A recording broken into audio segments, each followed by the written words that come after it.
The schools these days are emphasizing healthy self-esteem and trying to teach that to children.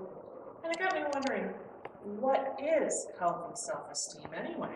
How do you define that? I'd like to attempt to define it for you tonight with examples, first of all, of what it is not.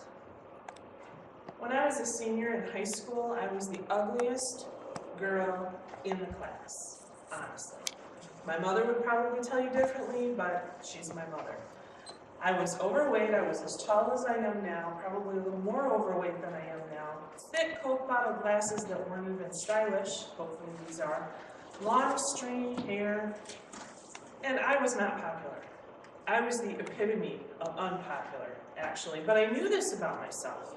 So I decided to use my intellect and my sharp sense of humor to develop the way that I presented myself to my peers. I had a lab partner in chemistry who was a jock, and he was attractive, and he was very popular, and everyone would have loved to date him. And he became my friend because I could joke, because we laughed together, because we had a lot of fun together, and I really considered him a friend. Of course, secretly, I also had a crush on him, but that's normal. Well, May came along, and it was prom time. And one day out of the blue, in chemistry lab, he asked me to prom. And I was crushed. I yelled at him. I thought you were my friend. I can't believe you would mock me like everyone else mocks me. I obviously didn't go and didn't talk to him again the rest of the class other than to complete what we needed to do for chemistry. Fast forward 10 years. At our 10-year class reunion, he came up to me. And this is a true story, totally true, with a Barbie doll wife, just like we would all expect, gorgeous couple. And he said, "Can I talk to you for a minute?" Well, I was embarrassed, still not overly confident, especially in front of him. And I said, "Okay."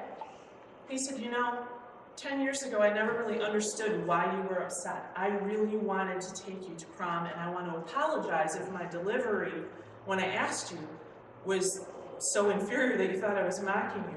He said, "I wanted to have a good time, and you were my friend. I thought we'd have a blast, and I certainly never meant to hurt your feelings." Obviously, not only did I give him the consent to make me feel inferior, he wasn't even thinking that.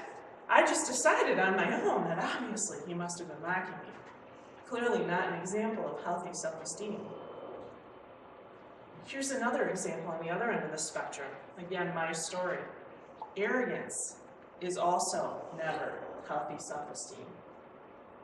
I was married, had an opportunity to sing a solo at Christmas at our church, and there was someone else that sang ahead of me, and she was really making a joyful noise for the Lord, very enthusiastic, but unfortunately a little flat and kind of struggling a little bit in her delivery. And while I sat there waiting for my turn, honestly, the thoughts in my head were, I'm gonna so rock when it's my turn.